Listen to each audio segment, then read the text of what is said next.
में हर टाइम 24 घंटे आइडियाज घूमते रहते हैं और वो उनके पीछे पागलों की तरह भागता रहता है। और अगर किसी काम को करने की वो ठान ले तो समझो कि ना तो थकना है ना रुकना है, और अगर बीच में कोई प्रॉब्लम आ भी गई तो झट से उससे बाहर निकलकर फिर से उसी रिदम में अपने काम में खो जाना है। और इतना ही नहीं, जब इन महाशय को ये पता चला कि कुछ दिन में मतलब 2 से 3 दिन के अंदर दिवालिया होने वाला है, मतलब इनका सब कुछ खत्म होने वाला है, इस सिचुएशन में भी सरेंडर करने की बजाय या शांत रहने की बजाय आइडियाज, प्लानिंग, स्ट्रेटेजीज, ये उन सब पर काम कर रहे थे। मतलब कौन है ये आदमी और इतना कमाल का जज्बा आया कहां से, मतलब कैसे? वैसे इन सारे सवालों का जवाब आपको मिलेगा आज की इस समरी में। और बिना देर किए अब हम शुरू करते हैं इलॉन मस्क की बायोग्राफी के साथ, जिसे लिखा है एशले वेंस ने। फर्स्ट चैप्टर, जिसमें आप जानेंगे इलॉन की दुनिया के बारे में। तो बात ऐसी है कि साल 2000 में सिलिकॉन वैली और सैन फ्रांसिस्को डिप्रेशन के अंदर डूबे हुए थे, क्योंकि इंटरनेट का जो नशा था ना वो उतरने लगा था। अब जमाना .com का था, जिसके चलते वेंचर कैपिटलिस्ट किसी भी कंपनी इन्वेस्टमेंट में पैसा लगाने से कतरा रहे थे। इस दौर में सिलिकॉन वैली के पास सिर्फ एक क्लिक एड्स का काम ही बचा था। ट्विटर और फेसबुक ने अभी अभी पैर पसारने शुरू किए थे। तो कुछ लोगों का तो ये तक मानना था कि टेक्नोलॉजी की जो ये इंडस्ट्री है अब ठंडी पड़ चुकी है। दूसरी तरफ इलॉन मस्क भी इसी .com मेनिया का एक हिस्सा थे। अपनी कॉलेज की पढ़ाई खत्म करने के बाद उन्होंने Zip2 बनाया और $22 मिलियन कमाए। Zip2 गूगल मैप्स की ही तरह का एक सॉफ्टवेयर था। कॉम्पैक्ट ने Zip2 को 1999 में खरीदा था और मस्क ने इस कमाई को एक और स्टार्टअप X.com खोलने के लिए इन्वेस्ट किया, जो बाद में पेपाल बना। और फिर जब 2002 में eBay ने पेपाल खरीदा तो मस्क पहले से ज्यादा अमीर हो गए। इलॉन मस्क सिलिकॉन वैली की बजाय लॉस एंजलिस में रहने चले गए थे, जहां पर उन्होंने टेस्ला, स्पेस एक्स और सोलर सिटी बनाई। उनकी कंपनीज इलेक्ट्रिक कार्स, एरोस्पेस और सोलर इंडस्ट्रीज में लीड करती है। रॉकेट, इलेक्ट्रिक कार और सोलर पैनल बनाकर इलॉन मस्क ने फ्यूचर को बदल कर रख दिया। इलॉन की दुनिया में रियलिटी और साइंस फिक्शन मिलकर के एक हो गए हैं। तो इलॉन मस्क की बाकी की टेक्नोलॉजी मिलेनियर से हटकर है। उनका विजन ना बहुत बड़ा है। मस्क कहते हैं कि अगर हम कभी ना खत्म होने वाली एनर्जी का हल ढूंढ ले और मल्टी प्लैनेटरी स्पीशीज बनने की राह में तरक्की कर ले तो ये वाकई में ना बहुत बढ़िया बात होगी। आज मस्क की कंपनी में हजारों लोग काम करते हैं, जिसका नेट वर्थ $10 बिलियन है। सेकंड चैप्टर में जानेंगे कि इलॉन का सफर कैसा रहा अफ्रीका में। तो बात ऐसी है कि मस्क के जो नाना थे जोशुआ हेल्डीमैन, वो कनाडा से साउथ अफ्रीका तक खुद का जहाज उड़ाया करते थे। वे माइग्रेट होने के बाद अपने पूरे परिवार सहित हमेशा के लिए प्रिटोरिया में सेटल हो गए थे, मगर कभी कभी वे लोग नॉर्वे, स्कॉट और ऑस्ट्रेलिया जाया करते थे। मे हेल्डीमैन और इरॉल मस्क बचपन से ही एक दूसरे को चाहते थे। जब वो बहुत बड़े हुए तो दोनों ने शादी कर ली और उसके बाद जल्द ही इलॉन का जन्म हुआ। तो इलॉन मस्क 28 जून 1971 यानी कि 1971 में पैदा हुए थे।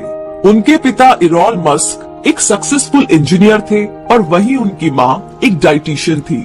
इलॉन के अलावा उनके 2 बच्चे और थे, किम्बल और टोस्का। इलॉन अभी सिर्फ 5 साल के ही थे जब उनकी काबिलियत दिखाई देने लगी थी। वो घंटों किताबों में डूबे रहते। The Lord of the Rings और the Hitchhiker's Guide to Galaxy उनकी फेवरेट किताबें थी। उनके पास एनसाइक्लोपीडिया के 2 बड़े सेट रखे थे, जिन्हें वो तब पढ़ते थे जब पढ़ने के लिए किताबें खत्म हो जाती थी। मस्क की फैमिली एक हैप्पी फैमिली थी। प्रिटोरिया में उनके पास बहुत बड़ा घर था, लेकिन जब इलॉन 8 साल के हुए तो उनके माँ बाप का तलाक हो गया था। वो और उनके भाई किम्बल अपने पिता के साथ रहने लगे। उनके पिता खुश मिजाज यानी कि हैप्पी पर्सन नहीं थे, इसीलिए इलॉन को कभी भी अपना बचपन खुशहाल नहीं लगा। इलॉन जब 10 साल के थे तब उन्होंने पहली बार कंप्यूटर देखा और वो इसे देख करके इतना ज्यादा हैरान हुए कि उन्होंने अपने पिता से अपने लिए एक कंप्यूटर खरीदने की जिद की। और जब उनके पिता उनके लिए कंप्यूटर लेकर आए तो पूरे 3 दिनों में इलॉन ने बेसिक प्रोग्रामिंग सीख ली। इलॉन अपने भाई किम्बल और कजन पीटर, लैंडन और रस रिवे के बहुत करीब थे। वो उनके साथ मिलकर के होममेड रॉकेट और एक्सप्लोसिव बनाया करते थे। उन सबको एक साथ लंबी ट्रेन ट्रिप्स पर जाना और डंजीनियंस और ड्रैगन्स खेलना भी बहुत पसंद था। पर जब इलॉन स्कूल जाने लगे तो वहाँ पर उनका एक्सपीरियंस कुछ डिफरेंट था। स्कूल में उन्हें अक्सर बुली किया जाता था। एक बार तो उनके साथ ऐसा दर्दनाक हादसा हुआ जिससे उन्हें गहरा सदमा लगा। इलॉन सीढ़ियों पर बैठे हुए कुछ खा रहे थे जब एक लड़के ने उन्हें पीछे से सर पर लात मारी और एक जोर का धक्का दिया। इस धक्के से इलॉन सीढ़ियों से गिर पड़े। इसके बाद उस लड़के ने उन पर मुक्कों की बरसात शुरू कर दी। उन्हें इतनी चोट आई कि तुरंत उन्हें अस्पताल ले जाना पड़ा। खून से वो लथपथ हो गए और अब उन्हें पूरी तरह से ठीक होने में पूरा 1 हफ्ता लगा और उसके बाद ही वो स्कूल जाने लायक हुए। तो पूरे 4 सालों तक इलॉन उसी खौफ के साए में जीते रहे। स्कूल का वो बदमाश गैंग बेवजह ही इलॉन को हर वक्त परेशान किया करता था। आखिरकार उन्हें अपना स्कूल बदलना पड़ा। जब इलॉन 17 साल के हुए तो उन्होंने साउथ अफ्रीका को छोड़ने का मन बना लिया। उन्हें लगता था कि अमेरिका में उन्हें अपने लिए बेहतर मौके मिल सकते हैं। साथ ही उन्हें सिलिकॉन वैली भी पसंद थी। तो जब उनके परिवार को कनाडा की सिटीजनशिप मिली तो इलॉन को निकल भागने का एक मौका मिल गया था। तो इसी के साथ 3rd चैप्टर में हम जानेंगे इलॉन का सफर कनाडा में कैसा रहा। कनाडा में अपने शुरुआती दिनों में इलॉन मस्क को काफी मुश्किलों का सामना करना पड़ा। जब वो घर से कनाडा जाने के लिए निकले तो उनके पास वहाँ पर रहने का कोई ठिकाना नहीं था। उन्होंने वहाँ पर अपने कुछ रिश्तेदारों को खोजा और किसी तरीके से रहने का बंदोबस्त कर लिया। अपना 18वां जन्मदिन उन्होंने कुछ पड़ोसियों और रिश्तेदारों के साथ में मनाया जिन्हें वो ठीक से जानते तक नहीं थे। तो इस दौरान मस्क ने कुछ और जॉब्स भी की, जैसे कि सब्जियां वगैरह ले आना और लकड़ियां काटना। तो थोड़े टाइम बाद उनके भाई किम्बल भी उनके पास कनाडा में आ गए। अब साल 1989 यानी कि 1989 में मस्क ने क्वींस यूनिवर्सिटी ओंटारियो में दाखिला लिया, जहां पर उनकी मुलाकात अपनी पहली पत्नी जस्टिन विल्सन से हुई। जस्टिन ने बाद में कहा कि इलॉन किसी को भी अपना दीवाना बना सकते हैं। वैसे आगे कॉलेज की पढ़ाई ने मस्क की जिंदगी में बहुत से बदलाव लाए और वो अभी भी स्पेस और एनर्जी की बातें किया करते थे, जिसका उनके क्लासमेट अक्सर मजाक उड़ाया करते थे। मस्क उन लोगों से मिले जिनसे उनके विचार मिलते थे। अपने खाली टाइम में वो कंप्यूटर ठीक किया करते, जिससे कि उनकी कुछ एक्स्ट्रा इनकम हो जाती। वो अपने क्लासमेट्स को स्पेयर पार्ट्स भी बेचा करते थे। तो इसी तरीके से 2 साल बाद मस्क को स्कॉलरशिप मिली। उन्होंने यूनिवर्सिटी ऑफ पेंसिल्वेनिया से अपनी पढ़ाई जारी रखी। वहाँ पर उन्होंने इकोनॉमिक्स और फिजिक्स दोनों की पढ़ाई की। पेंसिल्वेनिया यूनिवर्सिटी में मस्क लंच के दौरान अपने दोस्तों से फिजिक्स पर डिस्कशन किया करते। उन्होंने और उनके खास दोस्त ने मिलकर एक घर किराए पर लिया। इस घर में भी वाइल्ड पार्टीज रखते और जो लोग पार्टी में आते उनसे $5 पर हेड के हिसाब से पैसा वसूलते। मस्क अपनी क्लास के लिए कई दिलचस्प बिजनेस आइडियाज भी सोचा करते। उनका ऐसा ही एक आइडिया था, the importance of being solar, यानी कि सोलर पावर की इम्पोर्टेंस। उन्होंने दावा किया कि आने वाले टाइम में सोलर पावर टेक्नोलॉजी के फील्ड में तेजी आएगी और बड़े बड़े सोलर प्लांट सिस्टम लगाए जाएंगे। उन्होंने सोलर सेल्स और ऐसे कंपाउंड के बारे में बताया जो कि पावर को ज्यादा से ज्यादा बढ़ा सकते हैं। उन्होंने अल्ट्रा कैपेसिटर्स के बारे में भी एक पेपर लिखा था, जिसमें बताया गया कि ये एक प्रकार की बैटरी सेल्स है जो बड़ी तादाद में एनर्जी को स्टोर कर सकती है। इन्हें रिचार्ज किया जा सकता है और बाकी कैपेसिटर्स के मुकाबले ये 100 गुना ज्यादा पावर दे सकती है। मस्क ने तभी इलेक्ट्रिक कार और रॉकेट्स के बारे में भी सोच लिया था। उनके प्रोफेसर्स ने उनके इस लाजवाब एनालिसिस की तारीफ की थी। वैसे मस्क हर तरह की मुश्किल से मुश्किल फिजिक्स कॉन्सेप्ट्स का हल ढूंढ लेते थे।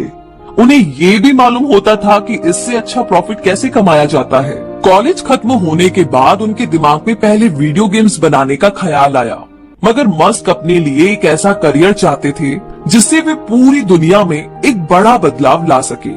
वे अक्सर स्पेस, रिन्यूएबल एनर्जी और इंटरनेट के सपने देखा करते थे। उन्हें यकीन था कि आने वाला कल इन्हीं का होगा।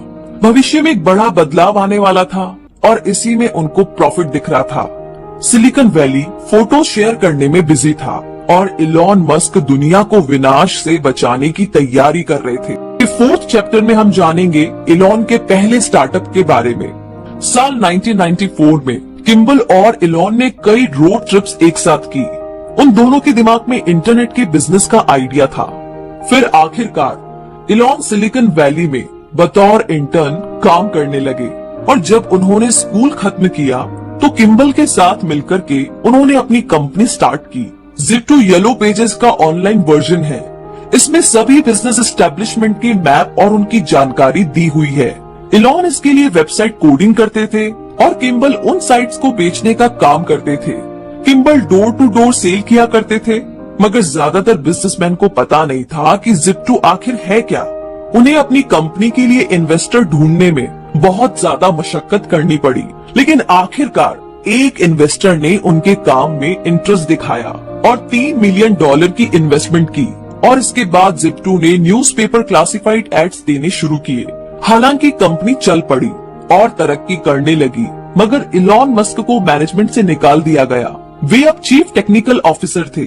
Zip2 का अब एक बड़ा सा ऑफिस था और कंपनी ने कोड्स की क्वालिटी को बेहतर बनाने के लिए कई प्रोग्रामर्स भी रख लिए थे। साल 1998 यानी कि 1998 में $300 मिलियन की डील के साथ Zip2 सिटी सर्च के साथ मर्ज हो गई, जो कि पहली उनकी कॉम्पिटिटर थी। मस्क ब्रदर्स का .com का आइडिया एक हकीकत में तब बदला जब 1999 यानी कि 1999 में कॉम्पैक्ट ने Zip2 को खरीदा। मगर सब कुछ इतना आसान नहीं था। इलॉन मस्क सीईओ बनना चाहते थे।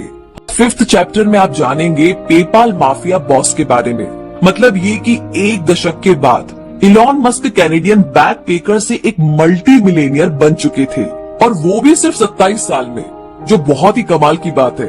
तो वो कुल मिलाकर के $22 मिलियन के मालिक थे। उनके पास अब एक बड़ा सा अपार्टमेंट, एक प्लेन और एक स्पोर्ट कार थी। मस्क अपनी मैकलारेन F1 में सिलिकॉन वैली के चक्कर काटा करते थे। वैसे जब वो इंटर्नशिप कर रहे थे तो उनके दिमाग में इंटरनेट बैंकिंग का ख्याल आया। उन्होंने इस बारे में अपने सीनियर्स के साथ डिस्कस किया, मगर उन्हें ये आइडिया बिल्कुल नहीं जमा। ये 1990 का वक्त था। लोग उन दिनों ऑनलाइन किताबें खरीदने से कतराते थे क्योंकि कोई भी अपना क्रेडिट कार्ड नंबर इंटरनेट पर नहीं देना चाहता था। इलॉन मस्क फिर भी अपने ऑनलाइन बैंक के आइडिया पर डटे रहे। अपने इस नए प्रोजेक्ट पर उन्होंने $12 मिलियन इन्वेस्ट किए। उन्होंने इस ऑनलाइन बैंकिंग साइट का नाम X.com रखा। उनके एक को फाउंडर ने कहा, यही वो खूबी है जो इलॉन मस्क को बाकियों से अलग करती है। वो रिस्क लेकर के अपनी जिम्मेदारी पर इतनी बड़ी रकम लगा रहे हैं और इस तरीके की डील फायदा भी दे सकती है या फिर उन्हें कंगाल भी कर सकती है। तो Zip2 एक साफ सुथरा सा प्रैक्टिकल आइडिया था, मगर X.com ने तो बैंकिंग इंडस्ट्री को बदल कर रख दिया। इलॉन मस्क इस बिजनेस में सिर्फ अपने पैशन को लेकर उतरे थे। उन्हें लगता था कि बैंकर्स का तरीका बिल्कुल गलत है और वे उनसे बेहतर कुछ कर सकते हैं। तो इसी तरीके से इलॉन मस्क ने Zip2 को एक फायदेमंद इन्वेस्टमेंट के रूप में कैपिटलिस्ट के सामने पेश किया। लोगों को इसके बारे में यकीन दिलाने के लिए उन्होंने पावरफुल स्पीच दी और इंजीनियर्स को अपने साथ काम करने के लिए एनकरेज किया। तो X.com अब एक्चुअली में फाइनेंस सर्विस कंपनी बन गई। इसमें banking licence, mutual fund licence और FDIC इंश्योरेंस जैसी सुविधाएं मौजूद थी। नवंबर 1999 में साइट इंटरनेट पर लाइव हुई। मस्क उस दिन अपने ऑफिस में पूरे 48 घंटे तक रहे क्योंकि वे चीजों को अपने सामने ही स्मूथली चलते हुए देखना चाहते थे। X.com ने क्रांतिकारी पेमेंट इजाद किया जिसे पेपाल नाम दिया गया। इसमें किसी को पैसे भेजने के लिए सिर्फ उसका ईमेल एड्रेस ही काफी था। कुछ महीनों के अंदर ही पेपाल को 2 लाख क्लाइंट्स मिल गए। पैसे के लेन देन का ये बड़ा आसान तरीका था, जबकि बैंक्स इसी प्रोसेस में कई दिन लगा देते थे। मार्च 2000 में X.com अपने कॉम्पिटिटर कॉन्फिनिटी के साथ मर्ज हो गई। मस्क के पास अभी भी कंपनी के ज्यादातर शेयर थे और कंपनी का नाम भी नहीं बदला गया, मगर फिर X.com और कॉन्फिनिटी की अनबन होने लगी, जिसकी वजह थी दोनों का अलग कल्चर और डिसीजन मेकिंग। तो एम्प्लॉइज के एक ग्रुप ने मस्क को कंपनी से बाहर करने की प्लानिंग बना ली। मस्क के बदले वे कॉन्फिनिटी के पीटर थियल को सीईओ बनाना चाहते थे। इसी दौरान मस्क अपनी पत्नी जस्टिन के साथ हनीमून मना रहे थे।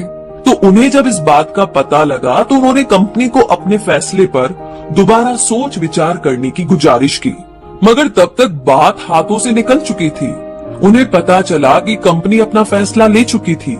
मस्क उस कंपनी में अपनी पावर खो बैठे थे जिसे उन्होंने ही शुरू किया था। जून 2001 में X.com पेपाल के नाम से रीब्रांड की गई। कंपनी एडवाइजर के तौर पर मस्क की नौकरी सिक्योर थी। उन्होंने और पैसे का इन्वेस्टमेंट किया।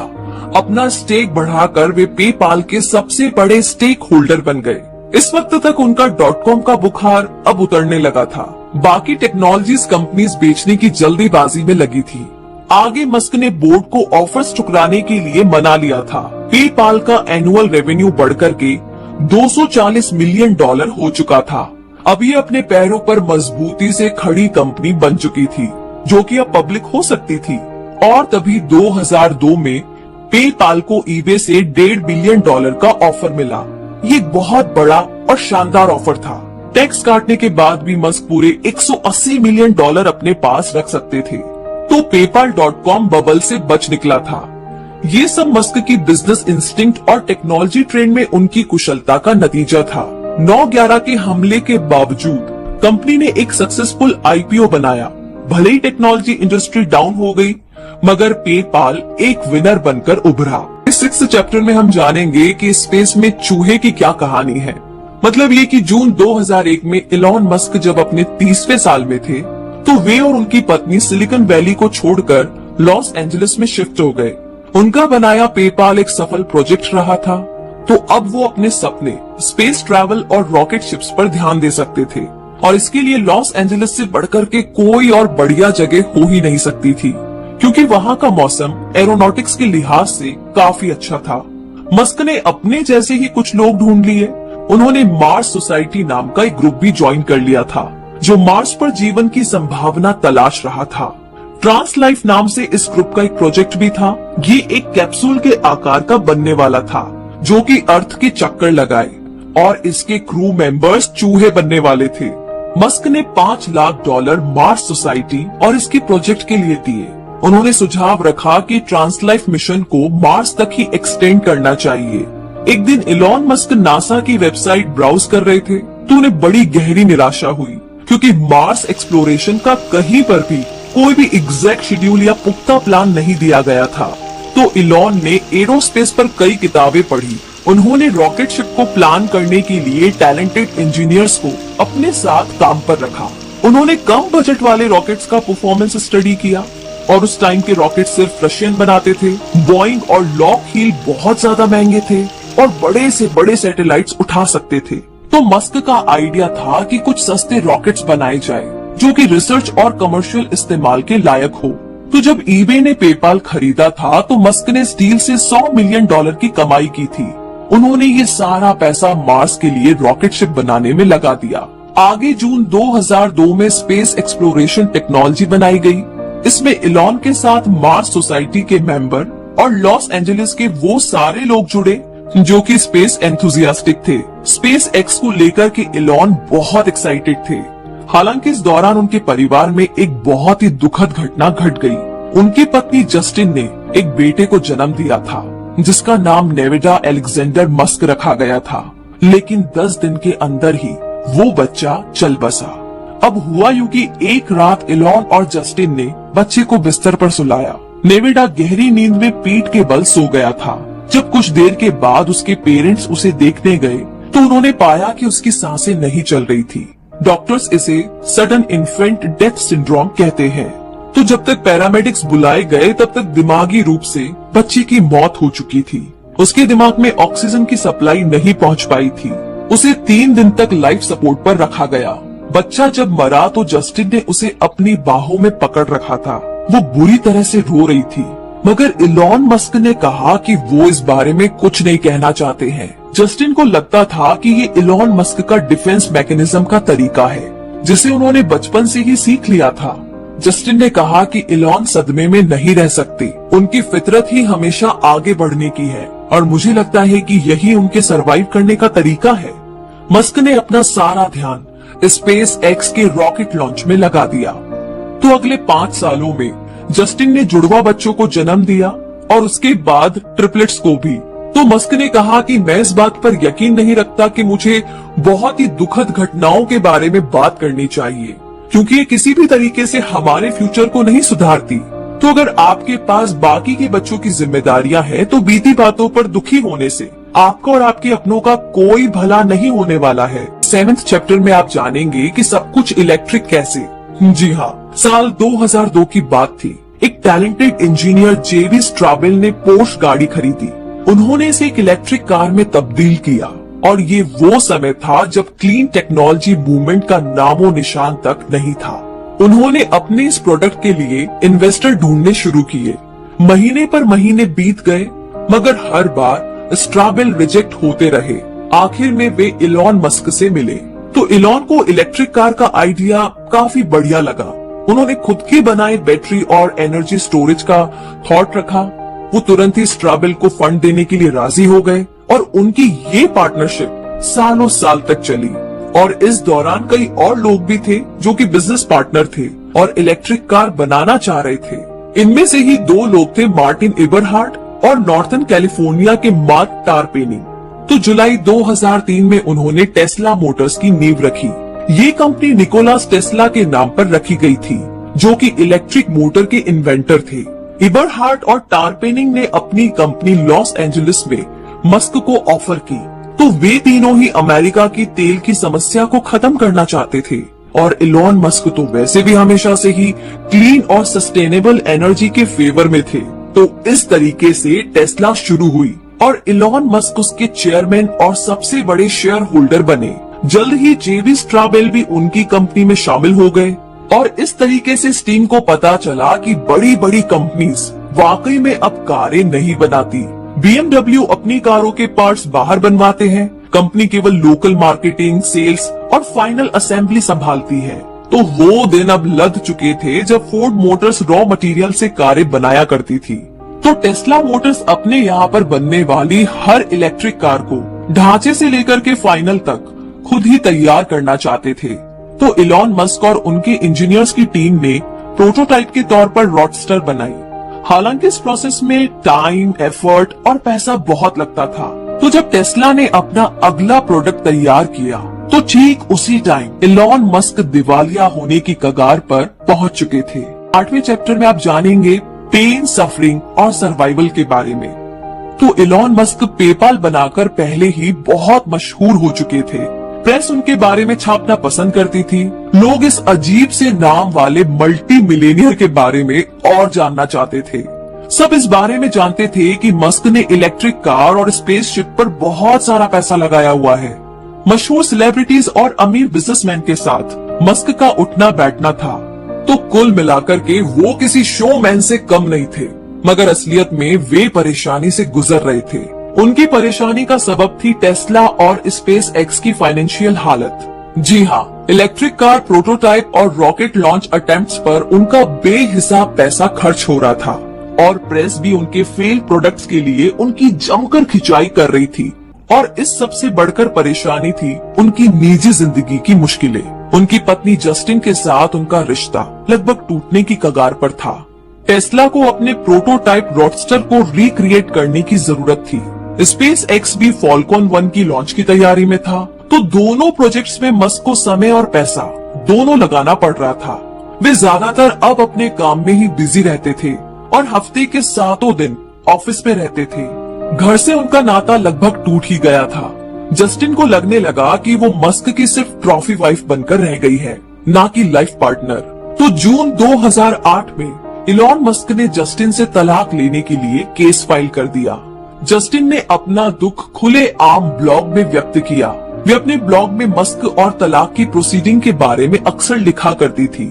बिल ली, जो कि मस्क के दोस्त और एक इन्वेस्टर थे, वो इलॉन मस्क की दिमागी हालत को लेकर के बड़े फिक्रमंद थे। उन्होंने मस्क को अपने साथ लंदन में छुट्टियां बिताने के लिए इनवाइट किया। लंदन के स्ट्रिप में मस्क की मुलाकात तालुला रिले से हुई, जो कि बाद में उनकी दूसरी पत्नी बनी। 22 साल की इंग्लिश एक्ट्रेस से उनकी ये मुलाकात एक सेटअप थी। जी हाँ, मस्क को डिप्रेशन से बचाने के लिए लंदन की इस पूरी ट्रिप में रिले उनके साथ रही।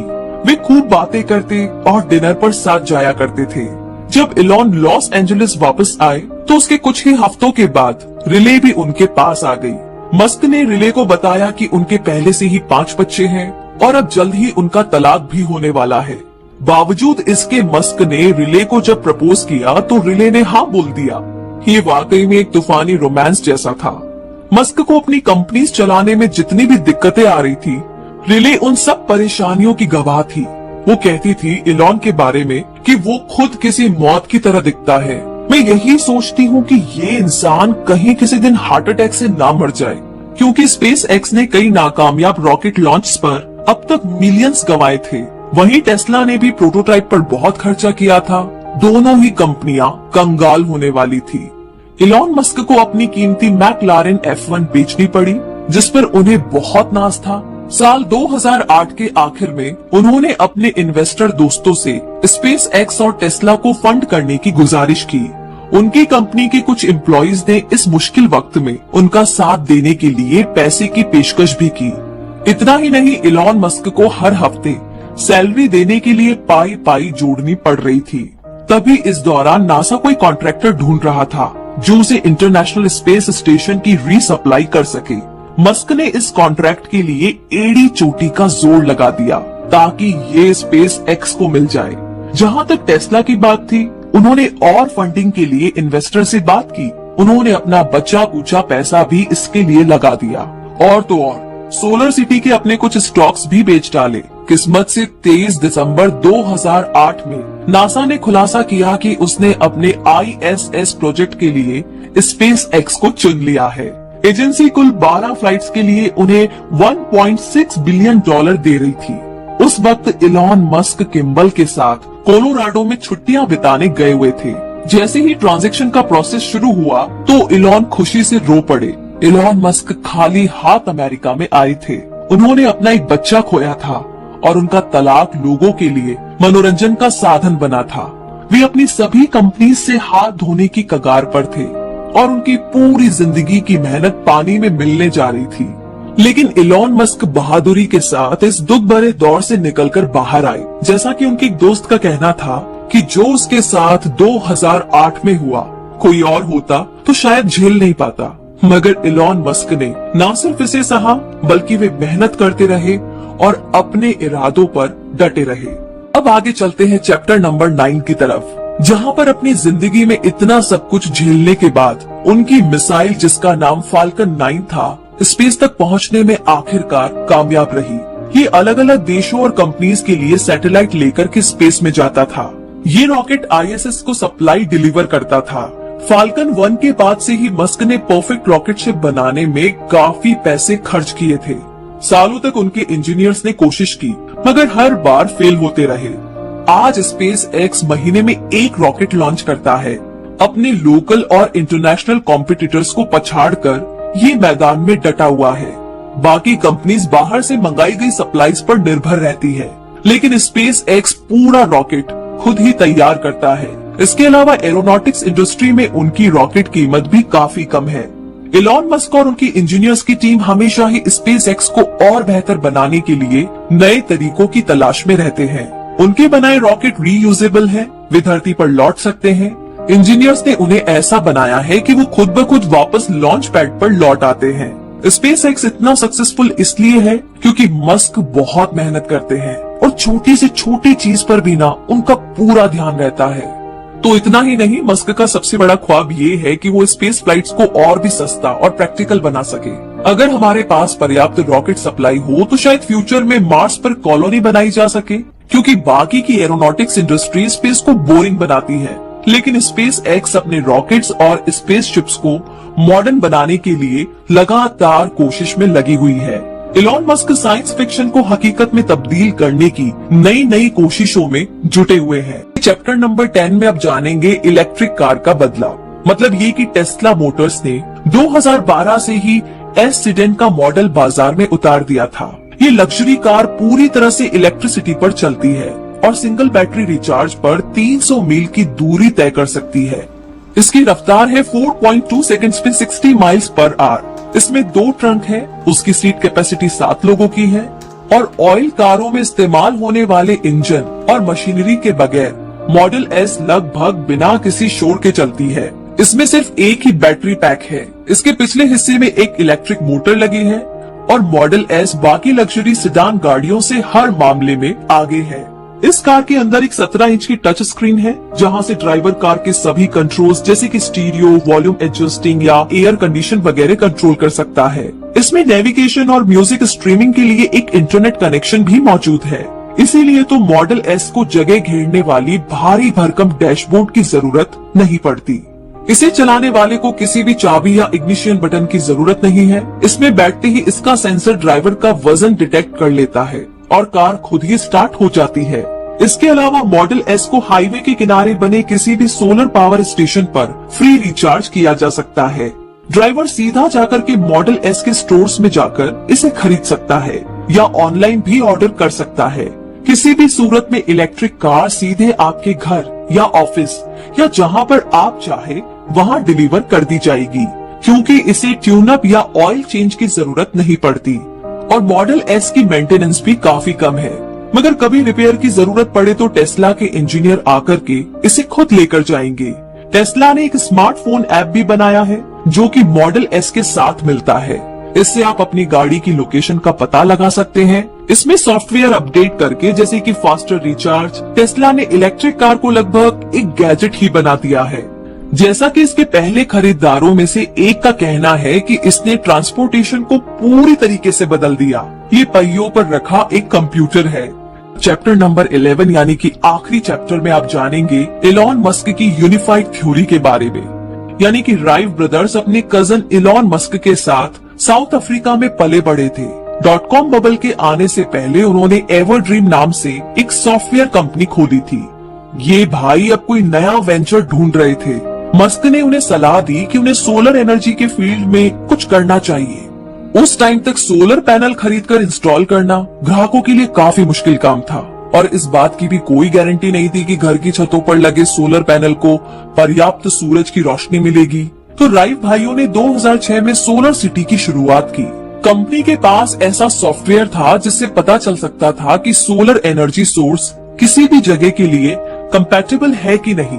सोलर पैनल इंस्टॉल करने के लिए सोलर सिटी के पास एम्प्लॉइज की एक टीम भी थी। इसके अलावा पैनल्स को मंथली फिक्स रेट के हिसाब से किराए पर लिया जा सकता था। तो मस्क इस सोलर सिटी के सबसे बड़े शेयर होल्डर थे, जिनके पास कंपनी का 30% हिस्सा था। 6 साल के बाद सोलर सिटी यूएस की सबसे बड़ी सोलर इंस्टॉलर बन गई। घरेलू इंस्टॉलेशन से शुरुआत करके ये अपनी सर्विसेज अब बड़ी बड़ी कंपनीज जैसे कि वॉलमार्ट और इंटेल आदि को देते थे। साल 2012 में सोलर सिटी एक पब्लिक कंपनी बन गई और 2014 में इसकी नेटवर्थ $7 बिलियन तक पहुंच चुकी थी। मस्क ने देखा कि सिर्फ घंटे भर की सोलर एनर्जी से दुनिया की पूरी एनर्जी डिमांड 1 साल तक पूरी की जा सकती है। इसका तरीका ये था कि बैटरी पैक्स को चार्ज रखा जाए, जिन्हें रात के समय और बिजली जाने पर इस्तेमाल किया जा सके। इसके साथ ही बेहतर क्वालिटी के सोलर सेल्स का इस्तेमाल करके सूरज की रोशनी को एनर्जी में बदला जाना चाहिए। साल 2014 में उन्होंने ये सब मुमकिन करके दिखाया। 3 कंपनीज ने अलग अलग फील्ड्स में अपनी शुरुआत बहुत ही मामूली तरीके से की। तब इन्हें कोई भी नहीं जानता था, मगर ये मस्क की कड़ी मेहनत और लगन का ही फल था कि ये तीनों ही कंपनियां अपने अपने फील्ड्स में बेहतरीन साबित हुई। साल 2025 में टेस्ला की बनाई 6 गाड़ियां मार्केट में आ जाएगी। आने वाले समय में सोलर सिटी एक बहुत बड़ी यूटिलिटी कंपनी बन जाएगी। फ्यूचर में स्पेस एक्स वीकली फ्लाइट से हर हफ्ते कार्गो और इंसानों को स्पेस पे भेज सकते हैं। इसके रीयूजेबल रॉकेट्स मून का चक्कर काटकर धरती पर वापस ठीक उसी लोकेशन पर लौट आया करेंगे जहां से लॉन्च हुए थे। और मून के बाद स्पेस एक्स की अगली मंजिल होगी मार्स।